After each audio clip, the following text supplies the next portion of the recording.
తెలంగాణలో దేవాదాయ భూముల రక్షణ కోసం ప్రభుత్వం కీలక నిర్ణయం తీసుకుంది. ఏపీ ఎండోమెంట్ యాక్ట్ 1987 సవరణ చేసేందుకు కసరత్తు చేస్తుంది. ఇక చట్టంలోని చాప్టర్ 11 సవరించాలని చూస్తుంది. సెక్షన్స్ 83, 84 తొలగించాలని నిర్ణయించింది. వచ్చే అసెంబ్లీ సమావేశాల్లోనే ఈ బిల్లులు ప్రవేశపెట్టనుంది ప్రభుత్వం. హైదరాబాద్ పరిధిలో వందల ఎకరాలు భవనాలు ఆక్రమణలకు గురైనట్లు గుర్తించారు.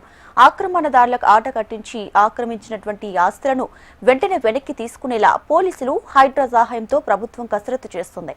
ప్రభుత్వ భూముల ఆక్రమణలపై హెచ్ఎంటీవీ జాగోరే జాగో కార్యక్రమం ద్వారా ఇప్పటికే ఎన్నో కథనాలు ప్రసారం చేసింది. తెలంగాణలో దేవాలయ పరిరక్షణ ఉద్యమం ధ్యేయంగా హెచ్ఎంటీవీ ఏడాదిన్నర క్రితం జాగోరే జాగో కార్యక్రమానికి శ్రీకారం చుట్టింది. ఒక మహాయజ్ఞంలో సాగుతున్న జాగోరే జాగో కార్యక్రమం ద్వారా ఆక్రమణలకు గురైన పలు దేవాలయ భూములను సంరక్షించగలిగారు.